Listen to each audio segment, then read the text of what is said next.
Muy buenas tardes, muchísimas gracias Silvia por invitarme, por tu presentación y desde luego quiero hacer extensivo este agradecimiento a la Asociación Activa 6. Me parece maravilloso que haya este tipo de iniciativas y bueno, yo voy a tratar de aportar mi granito de arena a partir de lo que me pidieron, ¿no? Ansiedad y estrés, su papel en la vida actual. Sería un poco el punto de partida y es un poco lo que comparto con vosotros, ¿no? Habría que preguntarse si es una pregunta, ¿cuál es el papel en la vida actual? Habría que responder muy fácilmente, el de siempre. Es decir, la ansiedad y el estrés, a mí me gustaría tratar de no resaltar únicamente la visión patológica. Siempre que hablamos de ansiedad pensamos evidentemente de una respuesta con un componente de sufrimiento para el que la experimenta. Pero a mí me gustaría, porque eso tiene que ver con lo que plantearemos al final, que la ansiedad es una respuesta necesaria en el organismo, ¿de acuerdo? Otra cuestión es, y yo creo que lo ha apuntado antes Silvia rápidamente, otra cosa es la intensidad de esa ansiedad. Decía que la ansiedad siempre tiene la mala prensa que va asociada al concepto de alteraciones o trastornos de ansiedad. Pero como tal es una respuesta del organismo y estamos preparados para responder ante situaciones que representan algún tipo de amenaza. Y de hecho, luego comentaré cómo separar lo que es cuando llamamos estrés y cuando hablamos de ansiedad. Pero sí me gustaría trasladar como punto de partida que fisiológicamente hablando lo que ocurre en el cuerpo es lo mismo en la ansiedad y en el estrés. Es decir, es una respuesta del organismo para tratar de adaptarse a una situación que es incómoda, molesta o una amenaza en definitiva. Y por lo tanto, en principio, la ansiedad es una respuesta favorable. Otra cuestión es, como luego comentaremos, es que la intensidad de esa ansiedad o la persistencia de esta respuesta que llamamos estrés en determinadas situaciones, pues haga que el organismo se agote. Y ahí es cuando empezamos a hablar de determinados síntomas y ahí es cuando empezamos a dar o a hablar de determinados diagnósticos, ¿no? Decía que interesa sobre todo resaltar que ansiedad y estrés tienen que ver con una respuesta adaptativa del organismo ante determinado tipo de amenazas. Y ¿cuáles son este tipo de amenazas? Diferencia notablemente lo que es la ansiedad del estrés. Digamos que hablamos de estrés o decimos que estamos estresados cuando hay determinadas respuestas fisiológicas, también cognitivas, ante determinadas situaciones claramente identificables. Voy a poner un ejemplo muy sencillo. Si alguien pierde su empleo, lo lógico es que no se sienta bien, y mucho menos en los tiempos que corren. Si alguien está sin trabajo o no puede realizar determinada actividad, lo normal es que ese sentirse mal tenga que ver con algo, cuando identificamos bien cuál es la causa, que llamamos estrés. Cuando las situaciones no son tan fácilmente identificables, no es la pérdida de un trabajo, no es, pues, por ejemplo, que una persona pierde la oportunidad de hacer algo y demás, sino que hablamos de características de la persona que hace que sobredimensione determinados problemas en su entorno, familiares, por ejemplo, la manera en la que la persona espera, tiene, como planteo aquí, una serie de expectativas con respecto a lo que quiere hacer, lo que desea hacer, el papel que desempeña, el cómo la persona lo que trata es de cumplir una serie de deseos que a lo mejor no se ajustan a la realidad, ahí entonces hablamos de ansiedad. Quiere esto decir que vamos a hablar de dos grupos de trastornos, como los planteamos cuando hablamos de manifestaciones patológicas, que tienen, digamos, un mismo componente fisiológico. Desde el punto de vista físico, ansiedad y estrés se van a aparecer y, como digo, se van a diferenciar realmente por el tipo de situaciones que las desencadenan. Hay una serie de condiciones personales en las que determinadas personas, bien por características que decimos temperamentales, hay personas extremadamente sensibles de acuerdo a determinados aspectos del entorno, determinadas personas ya traen unos determinados condicionantes y luego está el ambiente. Es decir, sabemos que las personas a las que llamamos o que presentan algún tipo de manifestación que llamamos de ansiedad, se van a caracterizar porque quizás tengan una menor resistencia, tienen una serie de características temperamentales que les hacen menos resistentes ante las dificultades de la vida, del día a día.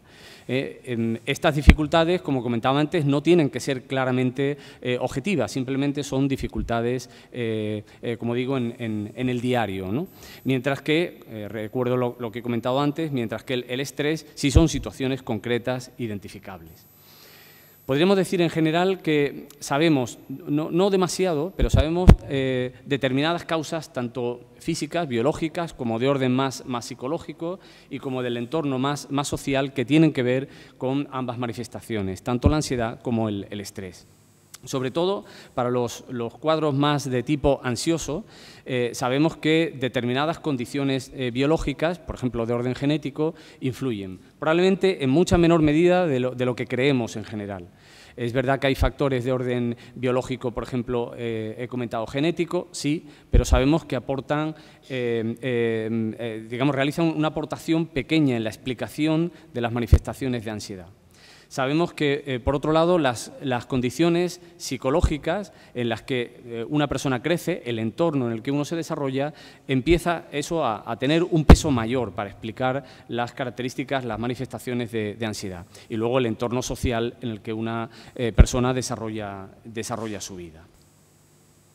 Bueno, esta sería una manera rápida de resumir manifestaciones. Aquí en realidad me serviría tanto para la ansiedad como para el estrés, pero como intento de algún modo recoger en el gráfico, tendría más claramente que ver con el estrés, la respuesta del estrés.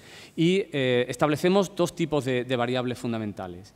Una, la que está situada en el eje horizontal, que es cómo las situaciones a las que nos enfrentamos pueden representar un desafío. Es decir, pueden ser situaciones realmente fáciles, un desafío de nivel bajo, o por el contrario, situaciones que pueden representar un reto, algo muy complicado para la persona.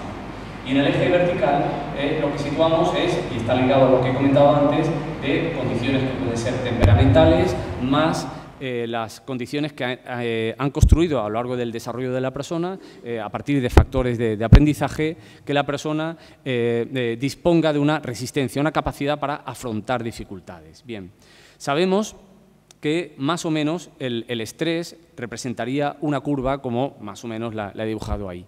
Es decir, personas que podrían tener un nivel muy alto de afrontamiento, mucha capacidad para afrontar problemas, cuando digamos el desafío, el reto al que tienen que enfrentarse es muy bajo, pues pueden presentar estrés. Esto lo vemos. Algunas personas, cuando les pedimos poco y son capaces de dar mucho, en realidad presentan diferentes manifestaciones de estrés. Están inquietos, se aburren en definitiva.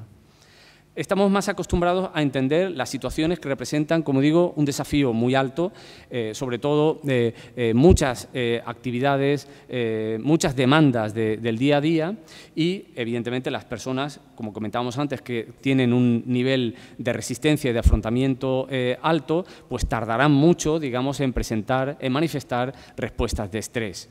Las personas cuya resistencia, lo que se oye habitualmente como resiliencia, la capacidad para soportar, para resistir, si es baja, no hace falta que el estrés sea demasiado alto para que presenten esa descompensación en la respuesta, ¿no?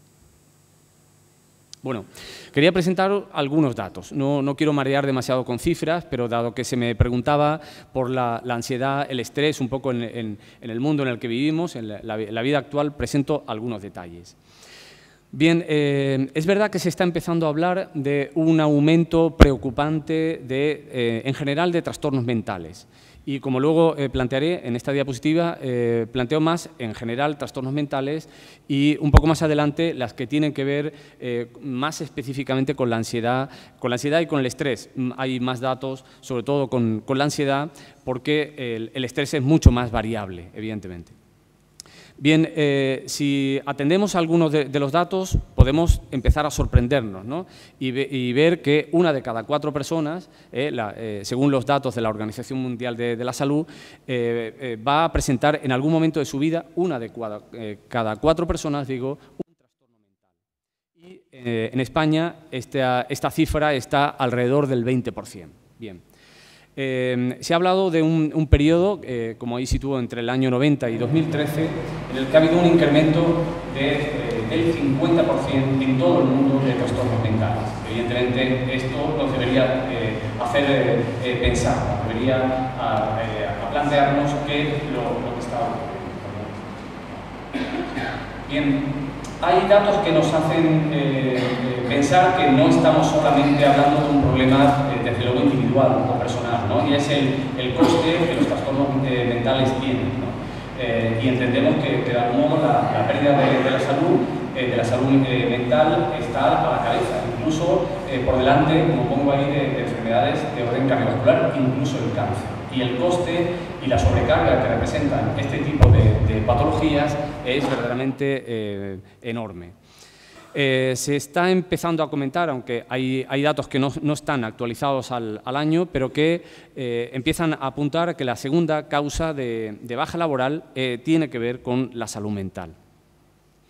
Bien, si nos acercamos un poquito más a lo que tiene que ver con la ansiedad e inevitablemente la depresión, luego comentaré, ansiedad y depresión están íntimamente ligadas, algunos datos indican que siguen aumentando las cifras de depresión. Ahí planteo, por ejemplo, lo que es no la presencia actual, sino cómo han ido aumentando en los últimos años, en depresión de más del 19% y en ansiedad más del 8%. Hay datos contradictorios todavía que indican, según la Organización Mundial de la Salud, que los trastornos de ansiedad es el más mencionado por los españoles. Esto por parte de la OMS. Sin embargo, el Instituto Nacional de Estadística plantea que más bien es la depresión. Este puede ser el momento para indicar algo que he comentado antes. Ansiedad y depresión están íntimamente ligados y entendemos que la depresión es esa respuesta que he comentado antes de ajuste, un intento de afrontar una dificultad que tiene la persona a la hora de manejar su día a día. Y la depresión, como solemos decir en clínica, detrás de la ansiedad viene la depresión. Representa un poco la respuesta de agotamiento. Representa cómo la persona con ya escasa resistencia de algún modo empieza a presentar ya no solamente síntomas de alarma, sino también síntomas que indican que no puede continuar. Esa sería la depresión. Por eso a menudo depresión y ansiedad van de la mano. A menudo la depresión es una complicación de los trastornos de ansiedad. Si nos vamos a datos que tenemos en nuestro país de presencia de ansiedad, tanto en lo que es la prevalencia, es decir, los casos que se detectan y permanecen en un año o que permanecen de manera continuada, hablamos, ahí aporto un par de datos, de un 6,2% prevalencia año, es decir, los que permanecen todo un año, y un 9,4% los que permanecen a lo largo de toda la vida de la persona. Si hacemos un cálculo rápido, 6,2% personas en nuestro país que presentan trastornos de ansiedad, al menos durante un año. Y más de 4 millones en el caso de casos que permanecen durante toda la vida manifestando sintomatología ansiosa. Si lo comparamos con la depresión, podemos ver que la prevalencia vital de la depresión es mayor. Quiere esto decir que sabemos que los tratamientos funcionan en general mejor con la ansiedad, y aunque tiende a ser una manifestación duradera, comparativamente dura menos que los cuadros de ansiedad. Otro detalle curioso es que queda clarísimo que se dispara el consumo de ansiolíticos en España. Desde el año 2000-2013 se han registrado el doble en el consumo por prescripción de ansiolíticos ampliamente conocidos, el lorazepam, o quizás suene más como el Orfidal o el alprazolam, el famoso Trankimazin, ¿no? Es decir, el consumo de ansiolíticos se dispara. Es una manera indirecta de entender que estamos hablando de un problema de salud pública general, ¿no?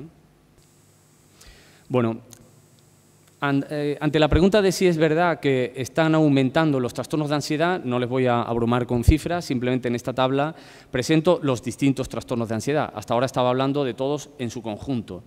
Y presento lo que son los datos de la clasificación norteamericana de la APA, el DSM, en distintos años, año 94, 2000 y la última versión, la que está ahora mismo vigente, 2013. Si atendemos a las cifras, y en medio sitúo el estudio más serio y consolidado hecho en España en fecha más o menos próxima para poder compararlo sobre todo con el DSM-4. Y vemos que ligeramente sí es verdad que los distintos trastornos de ansiedad tienden a aumentar su presencia en el mundo, en el mundo actual, el mundo en el que estamos viviendo. Bueno, una pregunta que nos podríamos hacer al hilo de lo que he mencionado sobre los tratamientos, cómo se duplican las cifras del uso de ansiolíticos, etcétera, es ¿cuál es el coste de la ansiedad? Por decirlo así en términos muy generales. Utilizando datos a escala europea, todas las cifras que aquí aparecen se refieren evidentemente a salud mental y todos los trastornos de ansiedad tienen un coste en miles de millones de euros, como hemos planteado en la diapositiva, siendo la quinta causa de mayor gasto, tanto de costes directos como indirectos. Esto por compararlo con el resto de los trastornos mentales. Pero quizás, siguiendo esta misma estadística, España está en un puesto destacado en cuanto a trastornos de ansiedad descritos y con prescripción farmacológica. Y ahí aparecen los miles de millones de euros que cuestan. Bueno, nos podríamos plantear lo siguiente. Se habló tras la Segunda Guerra Mundial de que vivíamos la era de la depresión. Esto fue algo muy sonado en su momento. Y se plantea si ahora estamos viviendo la era de la ansiedad. Esto sería una cuestión para reflexionar. En realidad no tenemos respuesta para esto, más allá de estas cifras que hemos estado indicando, pero en realidad ¿qué nos puede estar diciendo este aumento de prevalencia tanto anual como prevalencia vital en los trastornos de ansiedad? Realmente aquí ya lo que hago me permite un poco más especular. Probablemente hay muchas cuestiones que pueden apuntar ese aumento y algunas no son cuestiones individuales, digamos, o no tienen solamente que ver con cuestiones que antes he mencionado, si de orden genético, temperamental, digamos las experiencias vitales de la persona en su desarrollo personal, etcétera, sino probablemente algo que tiene que ver con el mundo en el que vivimos. Y yo creo que esto volvemos, por lo tanto, a hablar más del nivel de estrés, ¿no? Quizás esta sociedad, algunos autores así lo plantean, es una sociedad que propicia ese nivel de estrés, lo facilita, y de alguna manera también sensibiliza más a las personas que van a presentar trastornos de ansiedad.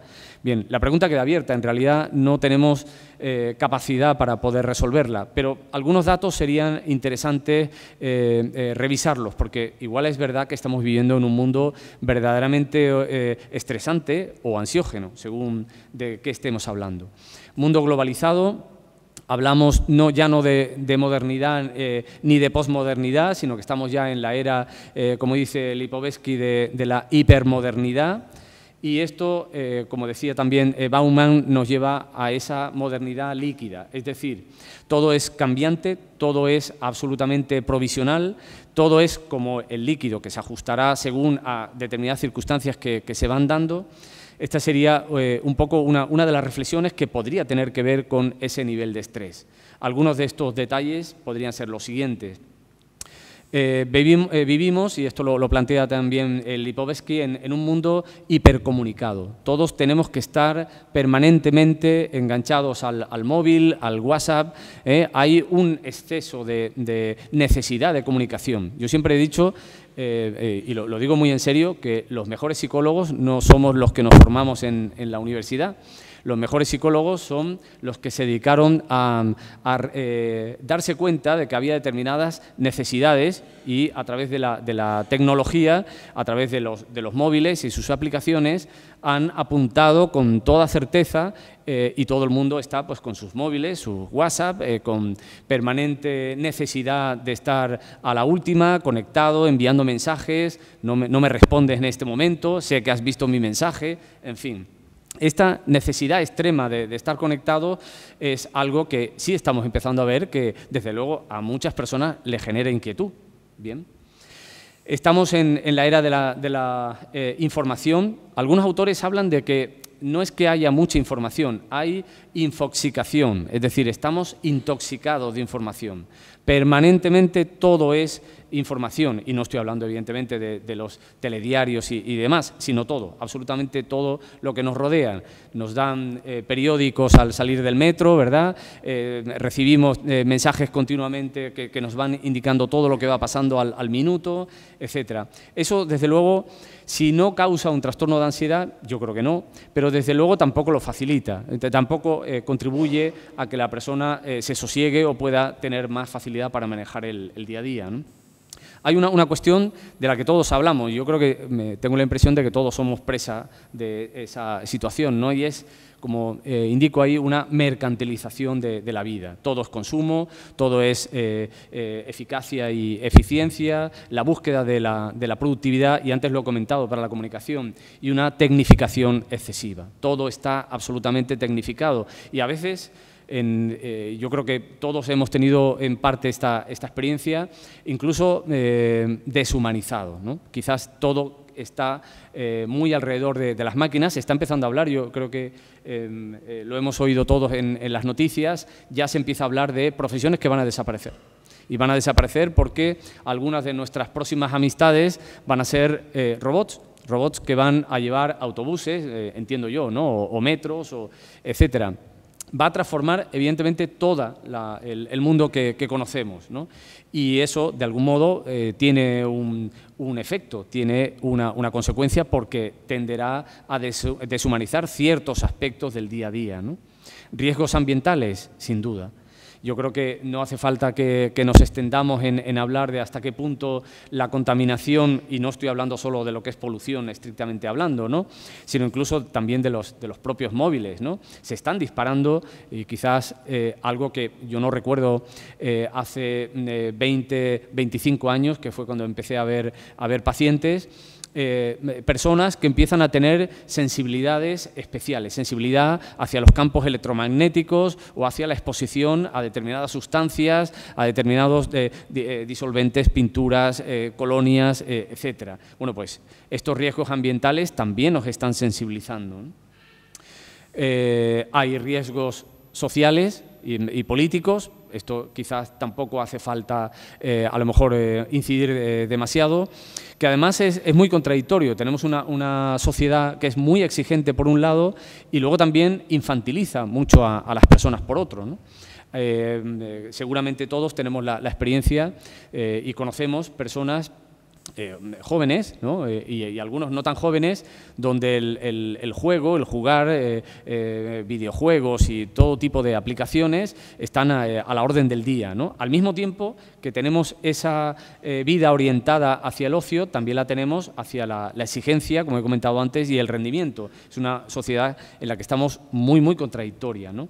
Y riesgos para la salud. En definitiva, todo lo que he ido diciendo probablemente tenga que ver con que hablamos de nuevas adicciones a los videojuegos, a los móviles.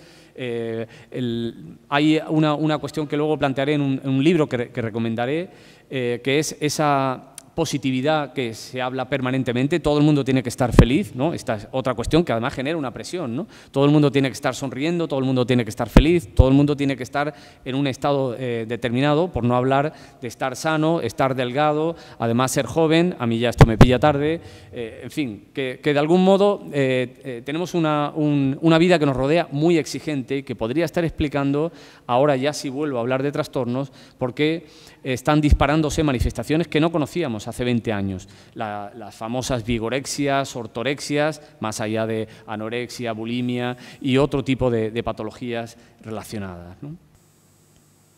Bueno, quizás por eso algunos autores, y aquí recomiendo un libro que va en esta dirección, ¿no? De nombre impronunciable, un autor coreano que plantea precisamente si todo lo que nos rodea no estamos consiguiendo agotar los recursos de las personas. Él trata de explicar quizás todo el padecimiento del ser humano, probablemente es excesivo, pero sí plantea, yo creo que con bastante acierto, cómo una sociedad tan contradictoria y tan exigente favorece, evidentemente, respuestas de estrés seguro y de ansiedad probablemente las personas más propensas a manifestar ese tipo de patología. Al hilo de lo que comentaba antes, de esta exigencia de estar siempre bien, de estar siempre feliz, y esto lo ligo con una cosa que comentaré más adelante, recomiendo también este texto de Bruckner, que es una joya en cuanto a cómo, de algún modo, nos han vendido la necesidad, precisamente, como digo, de estar contentos permanentemente, lo cual tampoco tiene sentido a tenor de lo que he comentado antes, por ejemplo, de las cuestiones sociopolíticas, sobre todo esto último. Bueno, hace una semana me llamó la atención una noticia en El Confidencial en el que aparecían datos de la siniestralidad laboral con datos del Ministerio de Empleo y Seguridad Social. Me llamaron mucho la atención estos datos y lo que hice fue irme a la fuente del Ministerio y recoger, porque el artículo finalizaba en el año 2016 y yo quería saber si se podía hacer una proyección, y me he entretenido en hacer unos cálculos para ver cuál es la proyección en los datos que había datos parciales del año 2017. Y en la línea roja, la parte de arriba, están digamos, las muertes por traumatismos, ¿de acuerdo? En una gran variedad, eso está ahí resumido, claro. Parece la línea de tendencia indica una caída y probablemente eso tenga que ver pues, con que quizás haya un efecto de la recuperación económica, o así se puede interpretar quizás. Pero la línea azul indica algo que sería preocupante, y esto lo ligo con lo que hemos hablado del estrés, que indica una constante que es exageradamente elevada en comparación con la mayor parte de los países europeos, que son las muertes por infarto o por ictus en el ámbito laboral. Sí hay que tener en cuenta, por los datos que lanza el Ministerio, que estamos hablando primero de una constante, porque esa es la línea de tendencia que ahí vemos, ¿no? Que es muy preocupante comparado, como digo, con otros países, pero que está indicando, eso es otra manera de señalar, que este nivel de estrés del que hablamos al principio es muy serio. Es decir, quizás un mundo en el que vivimos muy exigente, jornadas laborales muy largas, quizás los problemas salariales, etcétera, pueden tener que ver con una tendencia que es exageradamente elevada, ya digo, en comparación con otros países, ¿no? ¿Hacemos algo? Bien, no hace mucho en Montevideo se realiza pues una hoja de ruta que trata de plantear qué hacemos con lo que se denominan las enfermedades no transmisibles, entre las que están desde esas enfermedades cardiovasculares que he planteado antes a, evidentemente, la salud mental, ¿no? Y lo que se plantea en esta hoja de ruta, evidentemente, es una delicia leerlo, porque combinan a todos los gobiernos a que inviertan más en investigación, podrían tomar nota, que inviertan más en salud, por supuesto, en mejorar los servicios, etcétera. Quizás es una declaración de intenciones maravillosas que, por supuesto, todos los países, entre ellos el nuestro, evidentemente lo han firmado, y sería interesante que se siguiera, que realmente se siguiera ese plan. Yo voy a acabar, pero no lo voy a hacer siendo tajante, sino me gustaría hacer preguntas, quizás en término muy abierto, y por si luego sirve para que nos preguntemos cosas, o incluso para luego el debate, si os parece conveniente, ¿no? Ahí me planteo lo siguiente: ¿son los ansiolíticos y antidepresivos los que solucionan las dificultades familiares, personales, laborales? ¿Y si la ansiedad y el estrés supusieran tolerar el malestar y desarrollar mejores estrategias de afrontamiento? ¿Estamos dispuestos a revisar nuestra escala de valores, nuestras prioridades y demandas? Lo digo para que no nos quedemos solos diciendo que la ansiedad aumenta, claro, y el estrés aumenta más todavía, claro. ¿Creemos de verdad en la importancia de la educación? Esta pregunta a mí me martillea siempre la cabeza. Este país siempre habla de educación, pero ¿creemos de verdad en la educación? Quizás una buena educación, para mí, es la mejor prevención, desde luego. ¿Creemos de verdad en el desarrollo de la investigación? Quizá mejor investigación contribuya a desarrollar mejores procedimientos para manejar la ansiedad y el estrés. Bueno, en definitiva, quizás haya muchas cosas que hacer. Y esto es todo. Muchas gracias.